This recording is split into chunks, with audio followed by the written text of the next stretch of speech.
Allah Ta'ala wa kulli ainin wasalat musamma jawfin bimanfadhin wa dhikri sawma kalbatni wad dimaghi thumma al-muthuni wa duburin wa batinin min udhuni. Nah, wa kulli ainin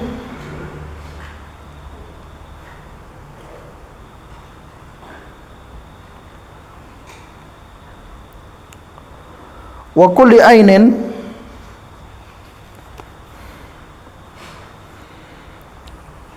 di situ di jar ya, di kasrah wa kulli karena ada wawu ataf. Wa kulli itu atafnya ke bait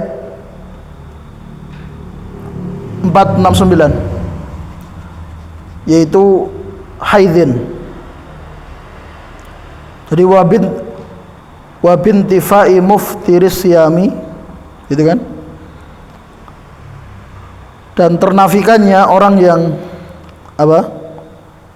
Ternafikannya dari hal-hal yang membatalkan puasa. Apa saja yang membatalkan puasa? Haidin, yaitu haid dan seterusnya. Kemarin kita baca sudah bait 470, 471. Nah, sekarang 472. Berarti ini masih berbicara tentang pembatal-pembatal puasa. Pembatal puasa adalah wa kulli ainin, ya, dan setiap ain. Wa kulli ainin, dan setiap ain. Ain di sini maksudnya adalah benda atau zat, suatu benda.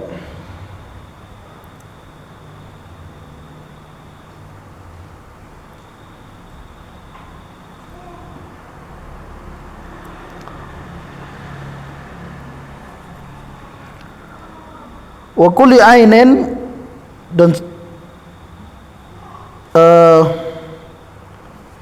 ternafikan dari pembatal-pembatal puasa diantaranya adalah segala sesuatu, segala hal, segala benda. Wasolat, yang sampai benda itu sampai pada musamma, sesuatu yang dinamakan jaufin, jauf, rongga.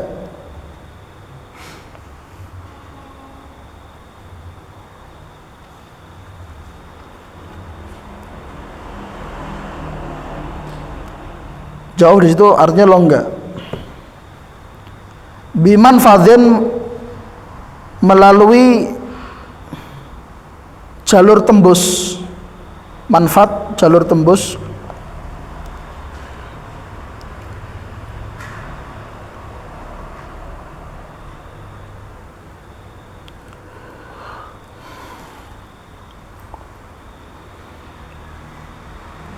Wa dzikri, disertai ingat, sauma, akan puasa. Nah, jauf yang disertai manfaat itu apa saja? Kalbatni, seperti al-batan, perut, maksudnya lambung ya. Masuk ke usus, tembus kan. Wad dimaghi, dan otak. Thummal muthuni, thummal muthuni,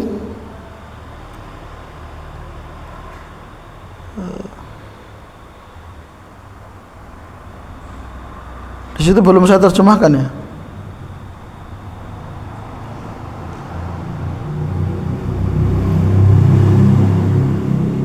Kalbatni wa dimaghi thummal muthuni. Muthun itu di sini dijelaskan di syarahnya majma'ul baul, berarti kantong kemih ya. Wa duburin, dan dubur.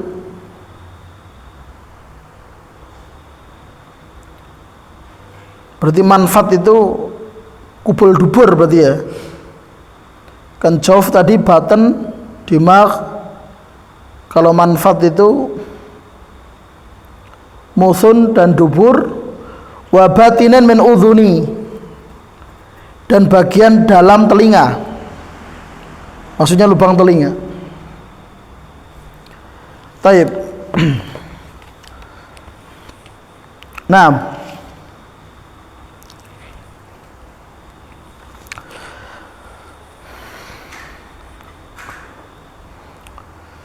jadi segala sesuatu yang masuk ke dalam rongga-rongga yang padanya tembus, ya, ke dalam tubuh yang bisa memberikan energi, maka dia membatalkan puasa. Namun disyaratkan apa? Bidzikr, disertai ingat, disertai ingat.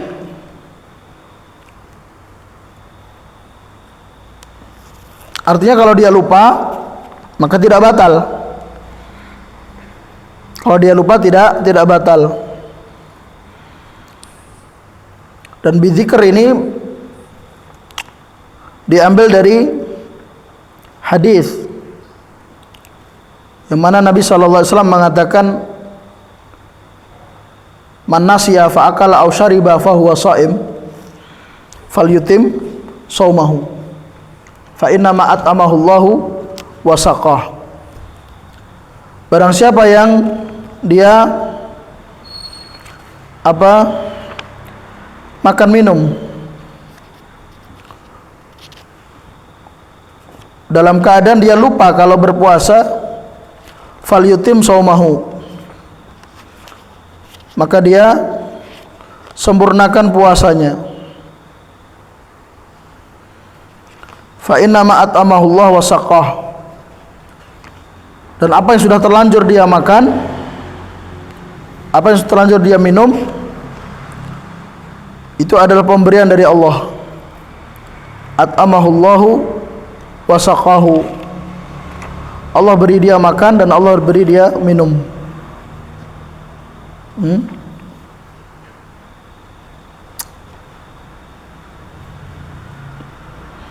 Maka di sini dipersyaratkan bidzikr, disertai ingat.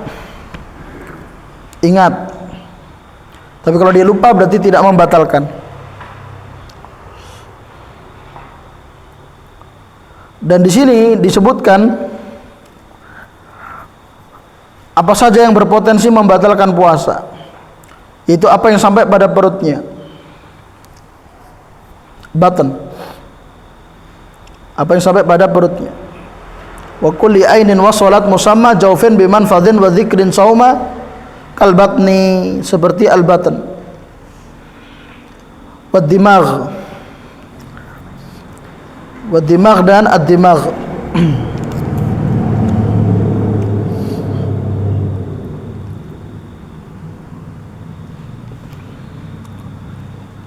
Jika ada suntikan-suntikan yang disuntikkan ke otak, ini menurut kitab ini dia batal puasa. Dia batal puasa. Itu yang dimaksud dengan bid-dimagh. Ya. Ada suntikan atau ada cairan yang disuntikkan ke otak, ke kepala,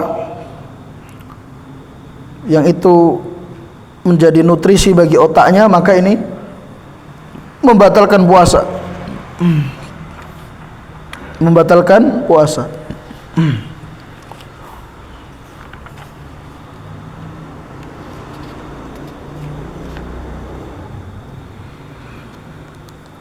Kemudian thummal muthuni, dan al-muthun tadi adalah majma'u al-baul. Di situ saya terjemahkan dengan kubul. Di saluran kencing, ya. Apa yang dimasukkan padanya juga membatalkan puasa. Wa duburin, dan juga dubur. Dubur berarti yang belakang, kubul kan yang depan, dubur yang belakang. Jadi tempat keluarnya kotoran itu. Jika dimasukkan padanya sesuatu ketika berpuasa, maka dia membatalkan puasa.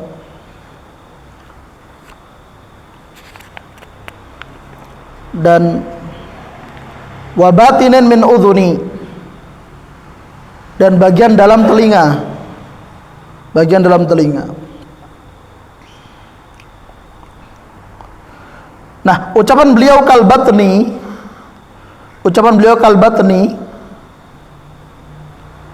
berarti kan ini jauf, ya. Maka dia juga membatalkan. Dan di antara jauf yang dia masuk ke batan adalah rongga hidung dan rongga mulut. Berarti itu yang dimaksud dengan kalbatan.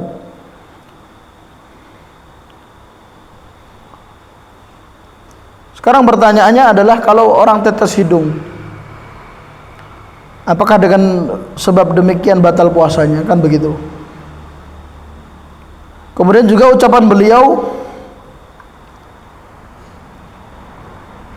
wabatin min udhuni, kalau ada orang tetes telinga, apakah batal puasanya?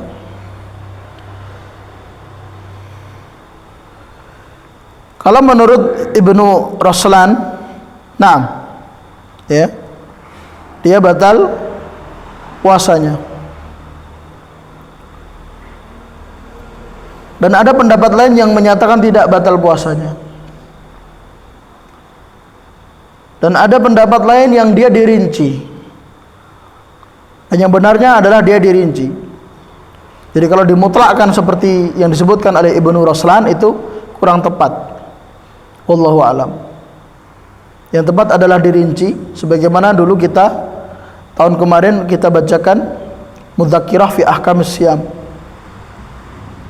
yang ditulis oleh Syekh Muhammad bin Abdul Wahhab Al-Wusabi Al-Yamani, dan beliau membawakan fatwa dari Syekh Abdul Aziz bin Baz rahimahullah, bahwa dirinci jika tetes hidung dan tetes telinga itu, ya,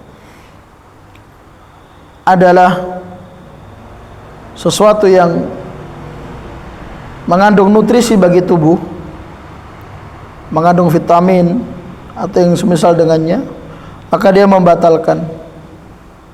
Namun kalau tidak, maka tidak.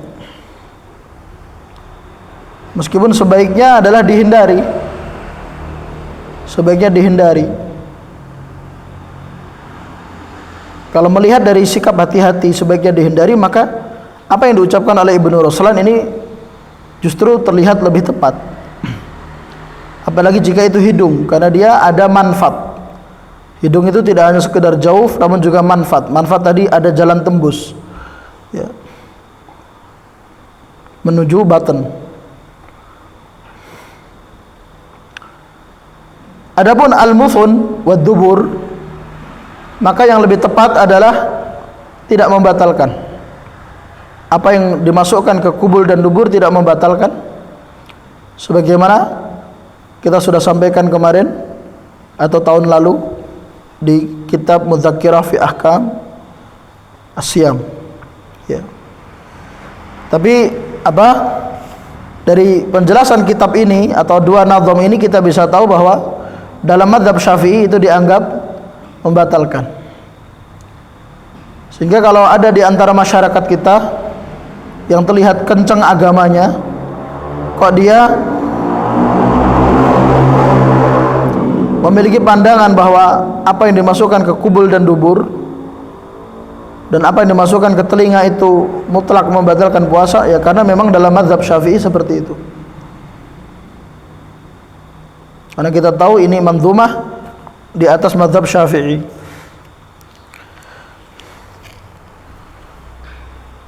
Ini manzumah di atas mazhab Syafi'i.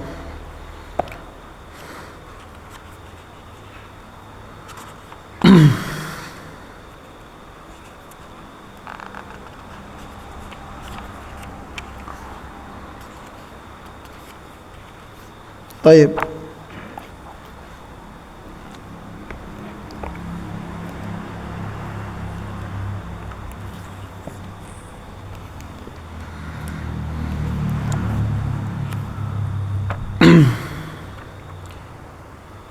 Jadi kalau kita lihat urutannya ya, manzumah ini ditulis oleh Ibn Roslan Ar-Ramli karena dilahirkan di Ramlah, Palestina, dan beliau meringkas dan menambah, meringkas plus menambah ya,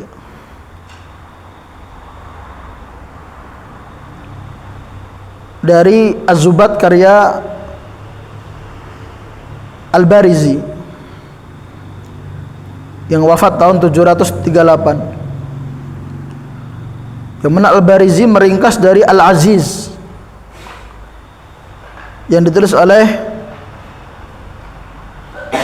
Abul Qasim Ar-Rafi'i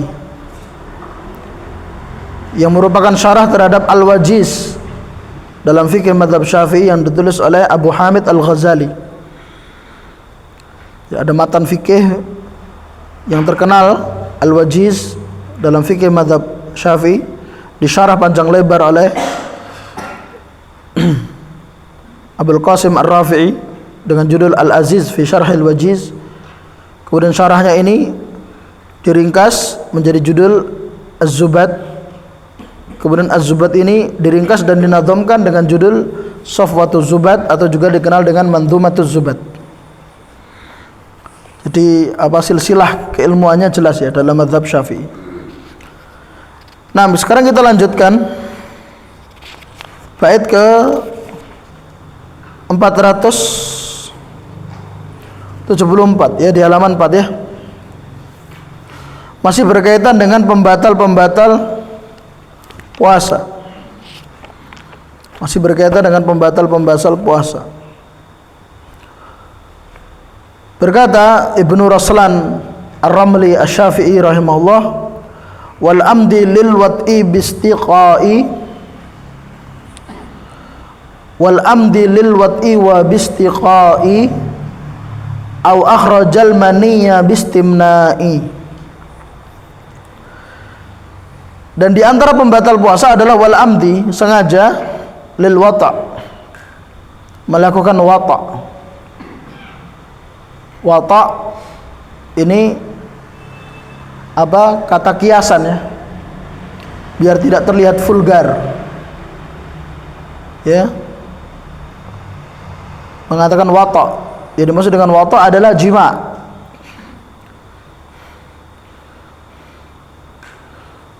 Yaitu berhubungan suami istri. Berhubungan istri secara sengaja itu membatalkan puasa. Kemudian juga di antara pembatal puasa adalah wabistimna'i atau wabistiqa'i, wabistiqa'i, dan dengan istiqa'. Istiqa' artinya at-ta'ammud fil qai'. At-ta'ammud fil qai', muntah dengan sengaja.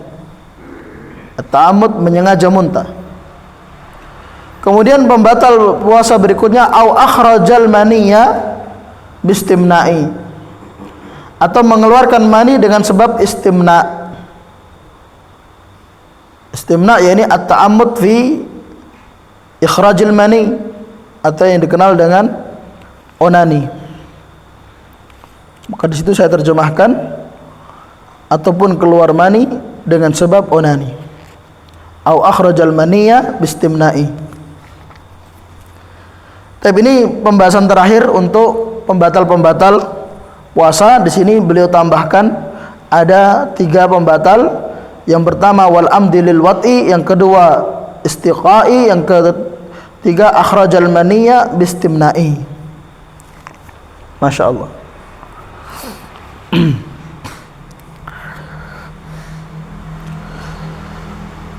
Yang pertama wal amdi lil wat'i, wal amdi lil wat'i, wal amdi dan sengaja lil wat'i, dalam berhubungan.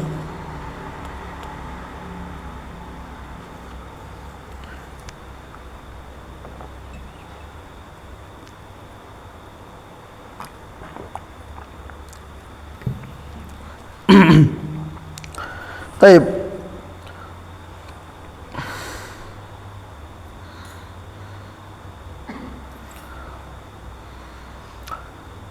Maka dari sini berhubungan suami istri itu membatalkan puasa meskipun tidak inzal. Inzal ini istilah ya, yang dimaksudkan dengannya adalah keluar mani. Di hubungan suami istri meskipun tidak mengeluarkan mani, maka ini tetap membatalkan puasa. Dan ucapan Ibnu Raslan wal amdi ini menunjukkan bahwa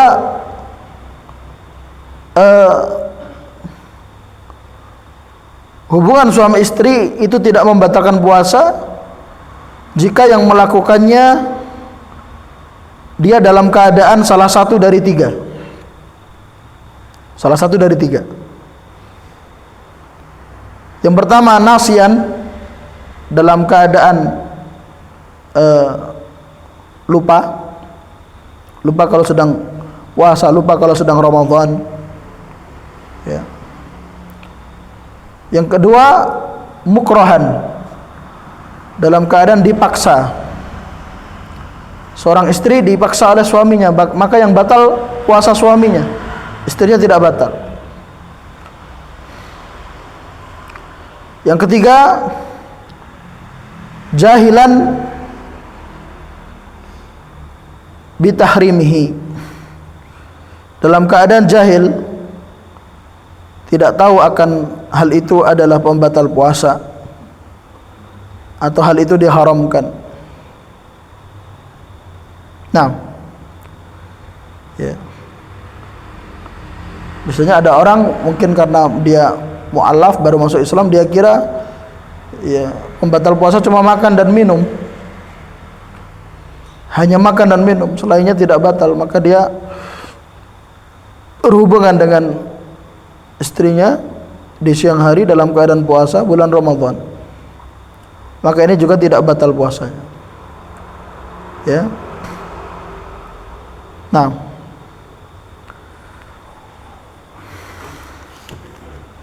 ini yang disebutkan oleh Syamsuddin Ar-Ramli dalam syarahnya terhadap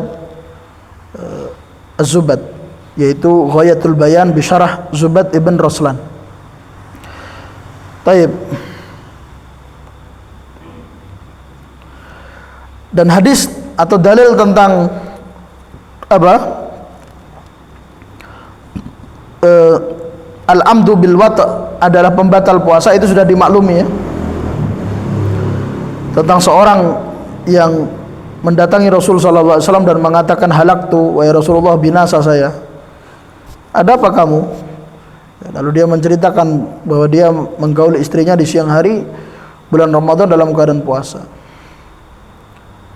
Maka Nabi sallallahu alaihi wasallam bertanya, apakah engkau bisa membebaskan budak? Jawabannya tidak. Ditanya lagi, apakah engkau bisa puasa 2 bulan berturut-turut? Tidak mampu. Apakah engkau bisa memberi makan 60 orang miskin? Tidak mampu. Itu menunjukkan bahwa dia pembatal puasa. Dan kalau pembatalnya khusus ini ya, khusus pembatal al-amdu lil wata', ini tidak hanya berkewajiban qadha puasa saja, namun kewajibannya ada 3. Yang pertama adalah bertaubat, karena pembatal puasa yang berat, pembatal berat ya, pembatal yang mughalladhah itu adalah berhubungan suami istri. Kemudian kewajiban yang kedua adalah dia mengqadha, karena puasa di hari itu batal, dia harus ganti di waktu lain di luar Ramadan. Kemudian kewajiban yang ketiga apa? Dia mengeluarkan kafarah. Kafarahnya tadi ya harus berurut. Ya. Kalau dia bisa bebaskan budak, bebaskan budak. Kalau tidak bisa, dia puasa 2 bulan berturut-turut. Puasa 2 bulan berturut-turut, tidak boleh ada jeda. Karena redaksi dalilnya siyamu syahraini mutatabi'ain, puasa 2 bulan berturut-turut. Kalau ada jeda karena sakit atau karena uzur yang lain, maka ketika dia bisa berpuasa lagi, maka dia mulai dari awal. Makanya dinamakan pembatal yang berat, Karena nggak bisa dia jeda karena sakit darurat, kalau sembuh tinggal ngelanjutin kekurangan, nggak bisa. Makanya dinamakan mughalladhah, agar ada efek jerah dan ada agar takut untuk melakukan pembatal yang satu itu. Nah, kalau tidak mampu baru memberi makan 60 orang miskin. Nah, dan pembatal ini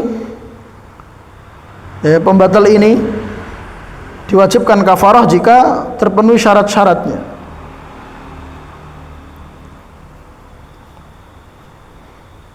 Syaratnya pembatalnya berupa wata, hubungan suami istri.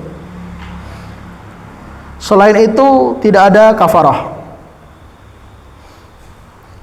Termasuk akhrajal maniyya bistimna, keluar mani karena onani, itu juga tidak ada kafarah, itu hanya qadha saja. Jadi yang pertama pembatalnya sudah ditentukan, yaitu jima atau wata. Kemudian yang kedua, wata ini dilakukan di bulan Ramadan. Kalau ada orang qadha puasa berarti kan di luar Ramadan ya. Ketika dia nyarutang poso itu dia batal puasanya karena wata, maka tidak ada kafarah. Karena tidak di bulan Ramadan. Kemudian syarat ketiga, ya. Syarat yang ketiga adalah dilakukan di siang hari. Artinya kalau al-wata di malam hari Ramadan tidak mengapa. Ya.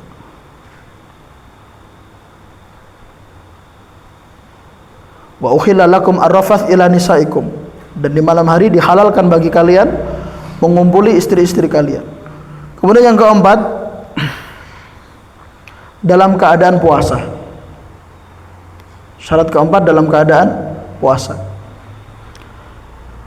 Ramadan siang hari berhubungan, namun dalam keadaan tidak berpuasa karena masing-masing uzur misalnya. Mereka sudah melakukan safar sejak sebelum subuh, ya, sehingga tidak puasa. Nah, sampai pada tujuan safarnya, misalnya ba'da asar misalnya, atau sebelum asar misalnya, kemudian mereka berhubungan, maka tidak ada kafarah. Nah, dan juga itu syarat khusus ya, dan juga disyaratkan syarat umum ya. Syarat umumnya 3. Syarat umum artinya ini syarat juga ada pada pembatal puasa yang lain. Syarat umumnya ada 3. Yang pertama, mengetahui kalau itu pembatal. Maka tadi kita katakan bahwa jahilan itu, dalam keadaan jahil itu tidak batal puasanya.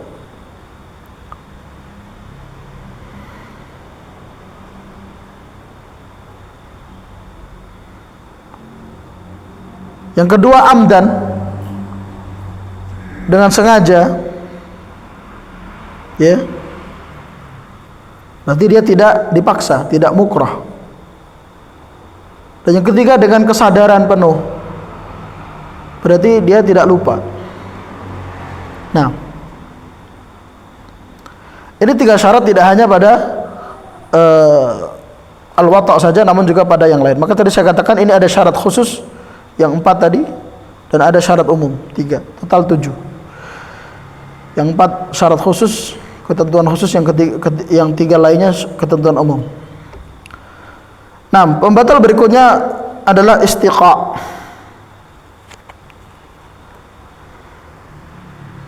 Istiqa artinya ta'ammudu ikhraj,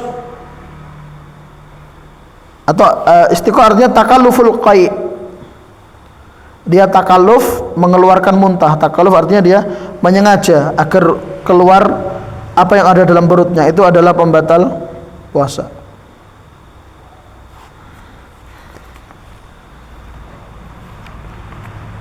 Jadi at-taqayyu atau istiqa itu adalah pembatal puasa.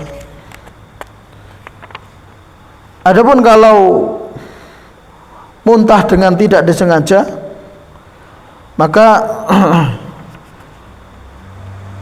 tidak membatalkan puasa. Muntah dengan tidak disengaja tidak membatalkan puasa. Karena misalnya dia mencium sesuatu ya yang membuat dia muntah, maka tidak ada masalah. Artinya puasanya tidak batal. Nah,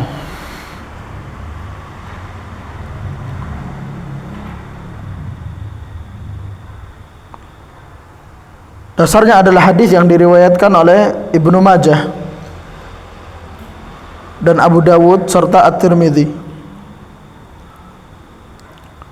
dan juga diriwayatkan oleh Imam Ahmad dengan sanad yang sahih. Man dara'ahul qai' falaysa alaihi qada' wa man istaqa'a amdan falyaqdi. Barang siapa yang didorong, maksudnya ada dorongan dari perutnya sehingga dia muntah, kata Nabi sallallahu alaihi wasallam, falaysa alaihi qada', tidak ada keharusan qada', artinya puasanya sah, teruskan saja puasa. Wa man istaqa'a, dan barang siapa yang berusaha untuk muntah, memang dia usahakan, ada upaya dia untuk muntah, amdan secara sengaja, falyaqdi, maka hendaknya dia mengqadha puasanya, berarti batal puasanya. Batal puasanya.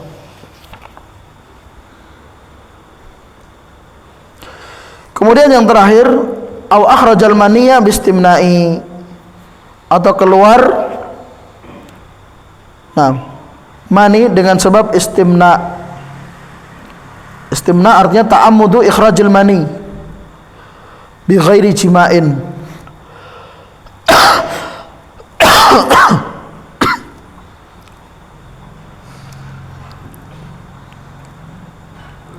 Menyengaja mengeluarkan mani dengan tanpa perantara jima, itu istimna.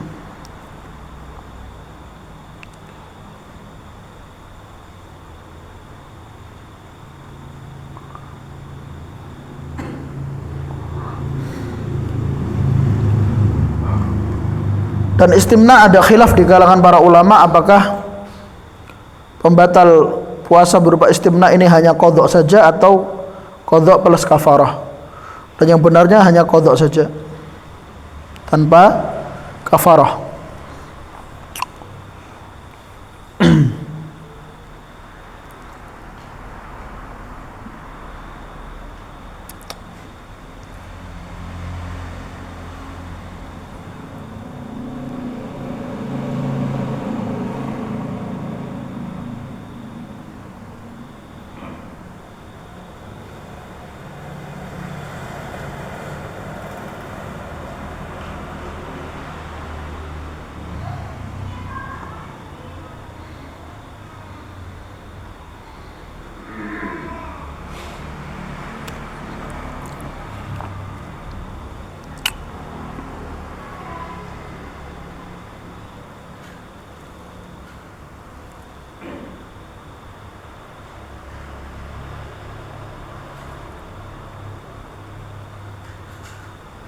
Ada penjelasan rinci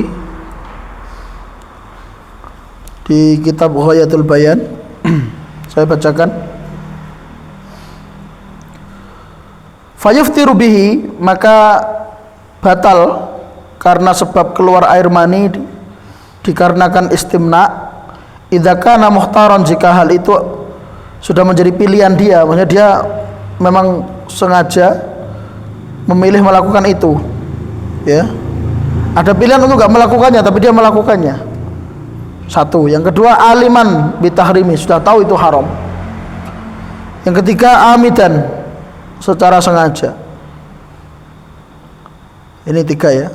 Walau kana binahwi qublatin aw lamsin wa mubasyaratin. Meskipun istimna itu, ini istimna berarti dia, kalau diterjemahkan kan onani, tapi kalau dimaknai dalam dunia fikih itu lebih luas. Bahkan termasuk kata Syamsuddin Ar-Ramli adalah jika keluar air mani itu disebabkan dia berciuman dengan pasangannya, dengan istrinya, walamsin, atau dia mengelus-ngelus pasangannya, wa mubasyaratin dan bercanda disertai bercumbu, ya.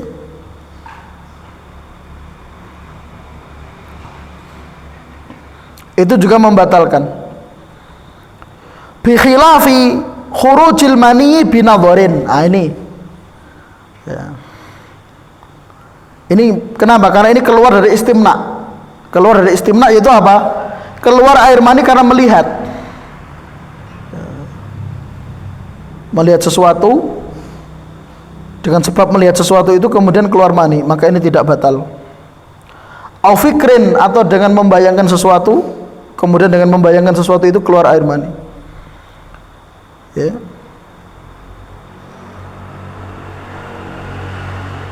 Itu juga tidak batal. Au dhammil mar'ah ila nafsihi bihailin wa in takarrarat as-salasah bi syahwatin itla mubasyarah kal ikhtilam. Termasuk juga ikhtilam, ya. Mimpi basah, itu bangun tidur tiba-tiba basah mani.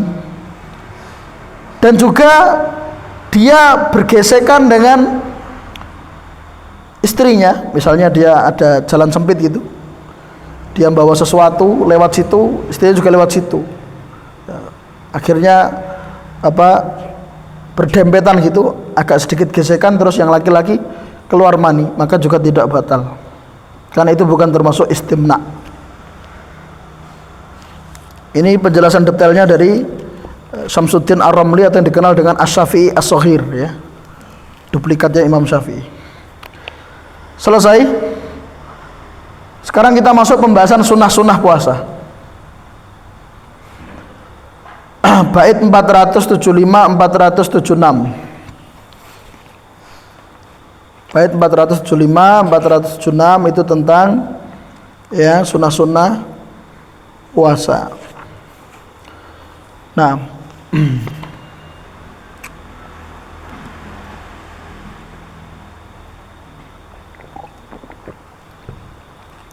saya baca dulu.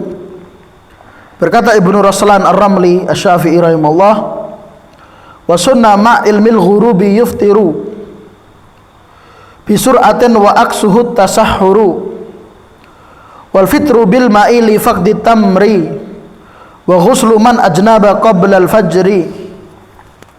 Nah, wa sunnah, dan disunnahkan, ma'a ilmil ghurubi, aslinya ma'a begitu, ya, cuman karena ini kan nazam, ya. Nazam itu ada aturan-aturan dalam ilmu arud, ilmu tentang syair, ya. Wa sunnah ma itu kan mutaf'ilun, ya. Mutaf'ilun wazannya. Kalau dibaca seperti kalam nasr, kalam biasa, tulisan Arab biasa kan ma'a begitu kan, itu nanti merusak wazan syairnya, wazan nazamnya, maka disukun, namanya darurat syair. Wa sunnah ma, dan disunahkan bersamaan dengan ilmil ghurub, mengetahui telah tenggelamnya matahari. Al-ghurub yakni tenggelam, maksudnya ghurubis syams, tenggelam matahari. Yuftiru, dia berbuka, bisur'atin, dengan segera. Ini beliau mengisyaratkan apa?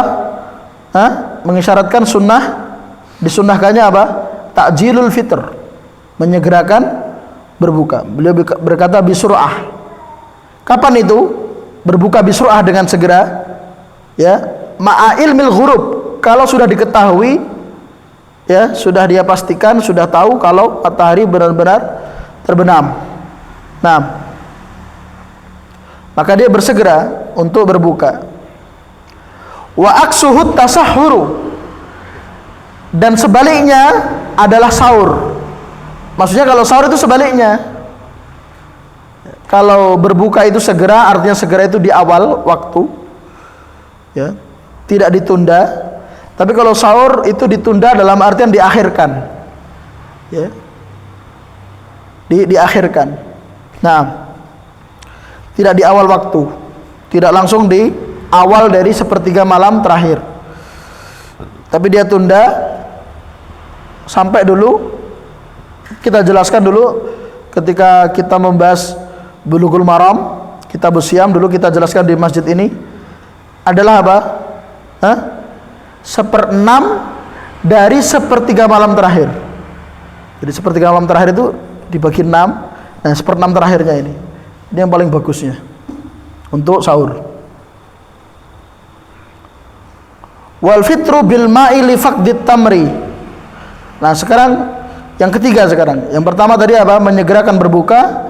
Yang kedua mengakhirkan sahur. Kemudian yang ketiga adalah berbuka dengan kurma kalau tidak ada dengan air putih. Wal fitru bil ma'i, dan berbuka dengan air putih li faqdit tamri, karena tidak adanya tamar, kurma. Berarti kalau ada kurma didahulukan kurma. Kemudian yang keempat,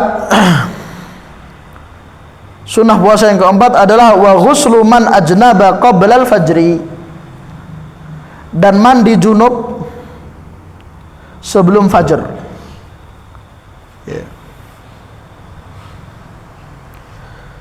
Jadi kalau ada orang junub ya, kemudian apa? Ada dua pilihan, sahur dulu atau mandi junub dulu baru sahur. Kalau dalam mazhab Syafi'i, yang afdal, yang lebih utama, yang sunnah, yang dianjurkan dalam mazhab Syafi'i adalah apa? Mandi junub dulu. Maka dikatakan di sini apa? Wal fitru bil ma'i li faqdit wa ghuslu man ajnaba qabla al fajri. Namun ini jika waktu sahurnya itu muwassa. Waktu sahurnya muwassa, artinya apa? Jarak antara dia mandi junub dengan azan subuh dengan terbit fajar shadiq itu ya masih cukup jaraknya, sehingga masih cukup dia setelah mandi janabah dia apa menyantap sahur. Tapi kalau waktunya mepet, tentu apa? Ya, dia dahulukan sahur. Dan tidak mengapa atau boleh dia menunda mandi janabah. Ya.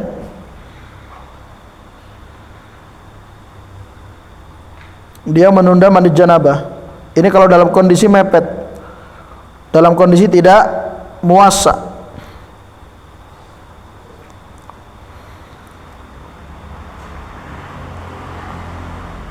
Sebagaimana diriwayatkan dari Ummu Salamah dan Aisyah radhiyallahu anha, keduanya istri Nabi sallallahu alaihi wasallam. Jadi tahu kebiasaan Nabi, terutama mandi junubnya Rasulullah sallallahu alaihi wasallam di saat berpuasa, di bulan puasa. Anna Rasulullah sallallahu alaihi wasallam kana yudrikuhul fajr wa huwa junubun min ahlihi thumma yaghtasil wa yasum. Rasulullah sallallahu alaihi wasallam itu pernah sudah fajar, maksudnya sudah subuh, dan beliau masih junub, maksudnya masih beradas besar, ya, min ahlih, karena beliau menggauli dengan sebab menggauli istrinya. Tsumma yaghtasil, kemudian beliau mandi junub, berarti mandi junubnya apa? Sudah masuk waktu subuh. Wa yasum, dan berpuasa. Maksudnya berpuasa maksudnya melanjutkan puasanya. Berarti ketika sudah adzan subuh kan berarti sudah puasa. Tapi ini puasa awal-awal ini dalam keadaan apa? Beradas besar. Kemudian dia mandi lanjut puasanya, enggak mengapa. Tidak membahayakan puasanya. Ya, dan ini riwayatnya sahih, ada dalam Sahih Bukhari dan Sahih Muslim. Taib, jadi di sini disebutkan 4 ya. Disebutkan 4 sunnah-sunnah puasa. Yang pertama adalah ta'jil al-fitr. Wa sunnah ma ilmil ghurubi yuftiru bisur'atin. Dan ini berdasarkan hadis yang diriwayatkan oleh Al-Bukhari dan Muslim, la yazalun nas bi khairin ma ajjalul fitra. Manusia dalam keadaan berada pada kebaikan selama mereka menyegerakan berbuka.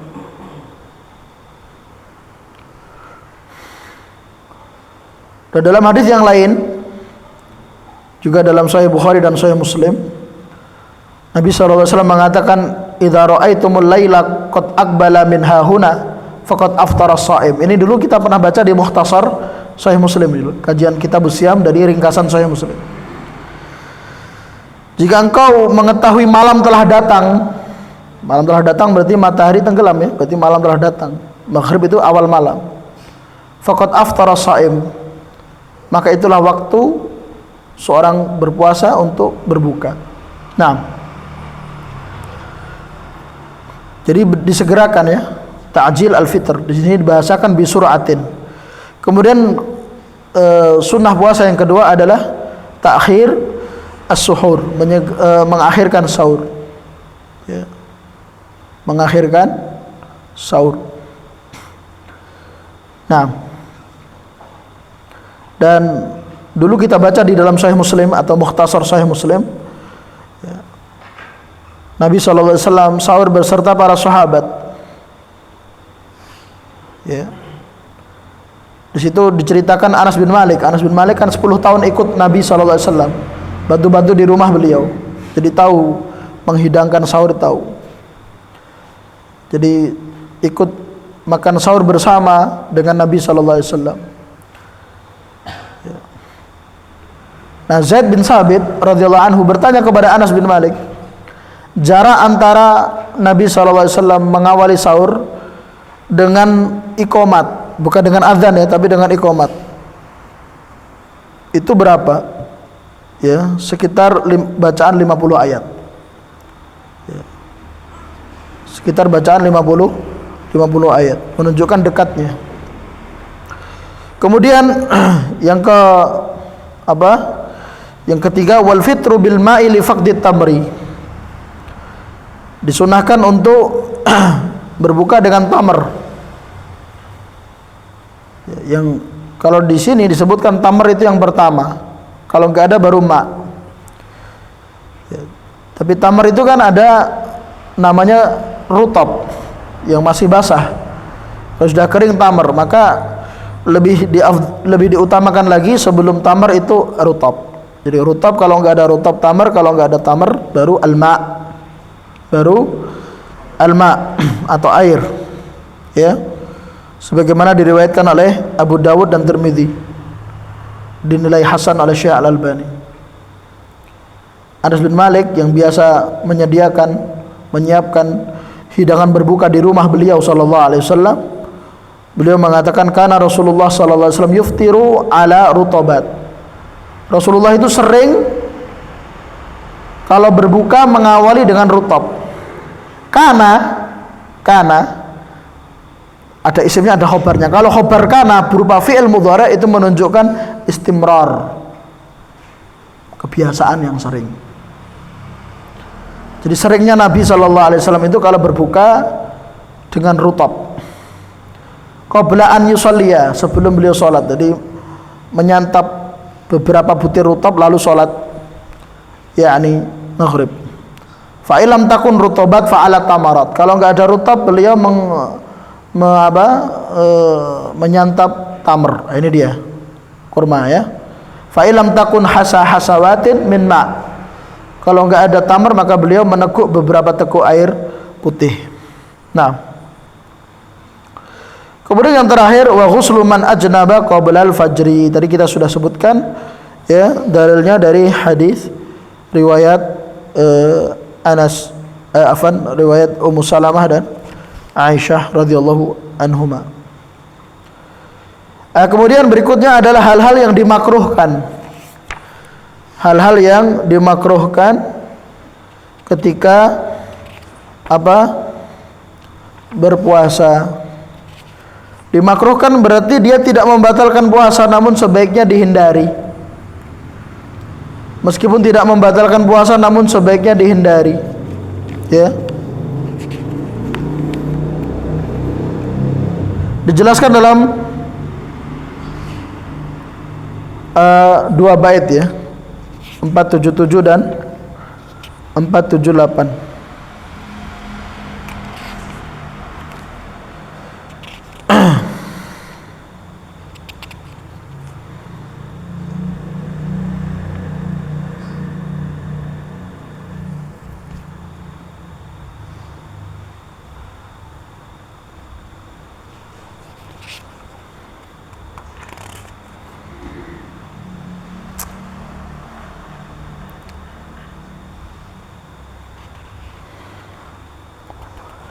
Nah, mungkin kita lanjutkan pekan depan aja ya. Perkara-perkara yang makruh ketika berpuasa. Insyaallah kita lanjutkan Selasa malam Rabu pekan depan. Hadza wallahu a'lam. Subhanakallahumma bihamdik asyhadu an la ilaha illa anta astaghfiruka wa atubu ilaik. Assalamualaikum warahmatullahi wabarakatuh.